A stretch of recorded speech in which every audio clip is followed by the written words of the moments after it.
Bueno, gracias a Héctor Aguilar Camín, el otro día vi una serie, un documental en Netflix que se llama El Farmacéutico, donde habla de la epidemia que hay de adicción al opio, a los opiáceos en Estados Unidos.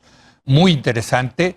Y pues cómo esto ha derivado también luego en el tema del fentanilo, que tiene un papel muy importante el crimen organizado mexicano en esto. Y para hablar de este asunto invité a Alejandro Ope, quien también ha escrito sobre este tema. Alejandro, ¿cómo estás? Muy buenas noches. ¿Qué tal, Leo? Buenas noches a la auditoría. Bueno, el culpable de la epidemia de la adicción de los opiáceos son las farmacéuticas en conjunto con la comunidad médica en Estados Unidos.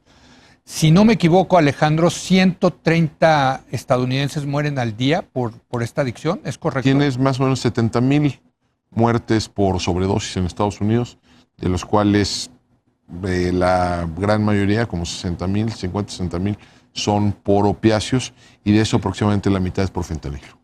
Pero es una locura, porque esto comenzó con... Esto empieza en los 90s. Sí. Digamos, en respuesta a una demanda legítima de la comunidad médica, ¿no? Sí.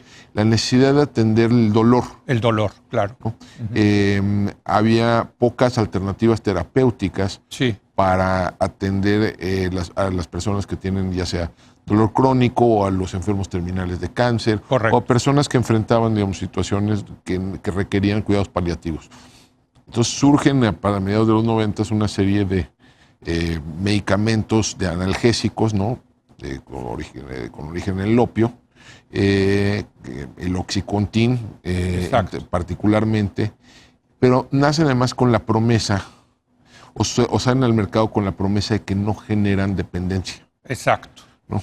Eso así lo publicitaban. Así lo publicitaban, así lo promovían. Y, sorpresa, sí generaban dependencia. Pero así lo publicitaban así y con el aval de la Federal Drug Administration. Con el aval de las autoridades sanitarias. Exacto, en Estados Unidos, ¿no? Exacto. Los médicos se ponen a prescribir, a recetar este medicamento en grandes cantidades, y eso acaba generando una población dependiente muy importante que se cuenta en los millones de personas. Exactamente. Cuando se empiezan a dar cuenta las autoridades sanitarias del efecto que está teniendo esto, de que además de las recetas, ¿no? del abuso de las recetas médicas, empieza a surgir un mercado ilegal de estos medicamentos legales. Sí. Empiezan a apretar las tuercas, a las farmacéuticas, a los médicos y a las farmacias, ¿no? Exacto.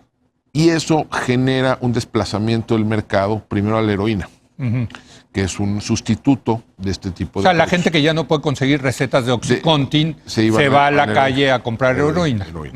Digamos, es la segunda fase de la epidemia. Sí. Empieza a generar también una serie de muertes por sobredosis de heroína, ¿no? Claro. Sobre todo porque no había quien estaba acostumbrado al oxicodona no necesariamente estaba acostumbrado a la heroína.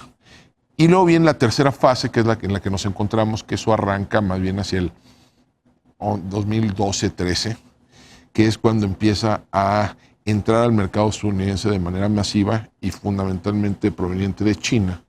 El fentanilo es un opiáceo sintético. No necesita amapola. O sea, lo hacen en un laboratorio. Se hace en laboratorio. ¿Tiene la misma estructura química, digamos? Exacto. Ajá. Y se ha utilizado en entornos clínicos desde hace mucho tiempo. Es un analgésico muy potente, que se le da, por ejemplo, a pacientes terminales de cáncer, que se le da a gente que está en condiciones terribles de dolor. Pero digamos, se hace de manera muy controlada, porque la potencia de esta droga es enorme. Es más o menos 50 veces mayor que más potente que la heroína y como 100 veces más potente que la morfina. Sí, o sea, necesitas una dosis pequeñísima. Y además, la ventana, en todas las drogas hay, digamos, una ventana entre la dosis eficaz y la dosis letal. Sí. ¿No? La marihuana es infinita, ¿no? Sí, claro. Pero en este tipo, en el fentanilo, es minúscula. Sí. ¿No? Si te pasas tantito y entras en sobredosis, el cuerpo se paraliza, ¿no? ¿Y es fácil hacer el fentanilo, digamos, químicamente? No lo era, se ha vuelto. Sí. Y la verdad es que empieza a surgir, sobre todo en China, sí, digamos, donde las regulaciones sanitarias son laxas, empiezan a surgir laboratorios semilegales o de plano ilegales que empiezan a producir esto. ¿Y lo exportan a Estados Unidos? Fundamentalmente. Ahora, ¿vía México o directamente? No necesariamente. Ok.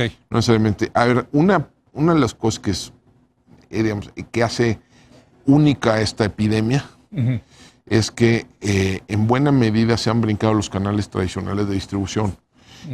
Están documentados múltiples casos donde un distribuidor en Estados Unidos se conecta con un productor en China por vía de lo que se conoce como la red profunda, la red oscura, ¿no?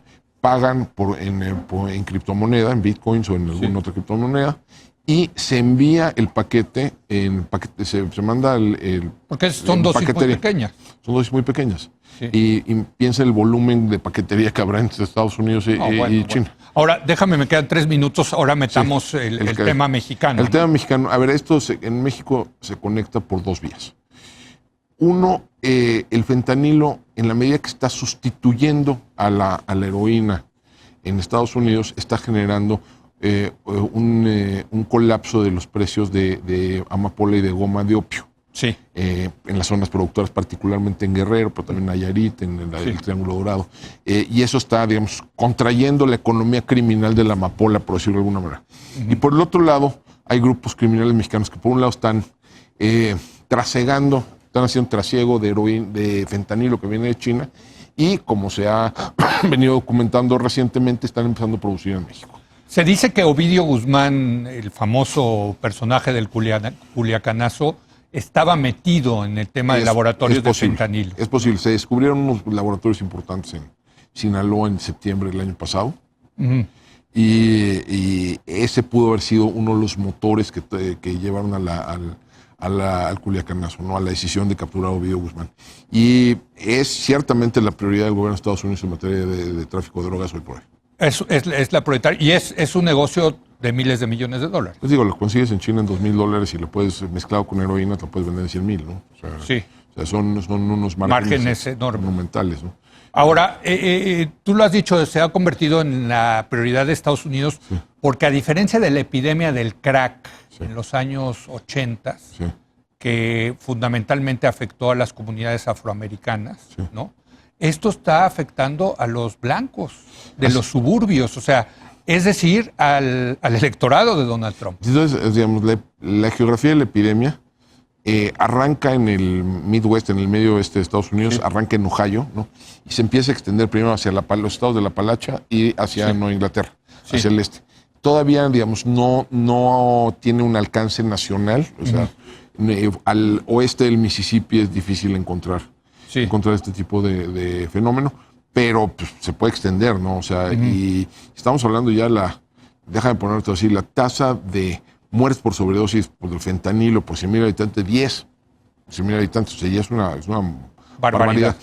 Ya mueren más personas por sobredosis de opiáceos que el número de personas que morían por SIDA en el pico de la epidemia de SIDA. Uf, qué dato, qué bárbaro. Entonces sí es una emergencia sanitaria y además es una epidemia de drogas como ninguna otra de las que se habían, por una razón que es sencilla.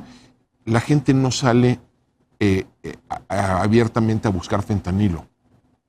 Sino un sustituto del Oxycontin. Buscan oxicodona, o van a buscar, o salen a buscar heroína, o salen a buscar otra sustancia, y lo que encuentran es fentanilo, pero no lo están buscando activamente. Entonces, en ese sentido, esto se parece más, digamos, a un envenenamiento masivo que a una epidemia de drogas a la vieja usanza, ¿no? Hijo, qué bárbaro. Me queda tiempo para una pregunta. El otro día un alto funcionario de este gobierno me decía que también tenemos en México esa epidemia.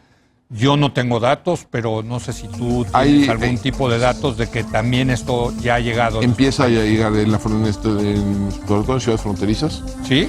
Empieza a verse consumo ilegal de fentanilo, ¿no? Con las mismas tasas de letalidad, dirías. Probablemente, aunque digamos la prevalencia es mucho menor, ¿no? Sí. En Estados Unidos, porque aquí no hemos tenido... Digamos, aquí no tenemos la base de consumidores que había ya para por el Oxycontin. Por el Oxycontin o el Percocet o todas estas, digamos, estos analgésicos de origen opiáceo. Sí. ¿No? Hijo, pues ese va a ser entonces es el gran tema, ¿no? Es uno de los grandes temas hacia adelante. Gracias, Alejandro. Muchas gracias, Leo. Gracias, Alejandro Ope. Gracias a usted por habernos acompañado. Yo lo espero mañana en punto de las 10 de la noche, cuando otra vez sea la hora de opinar. Aquí nos vemos.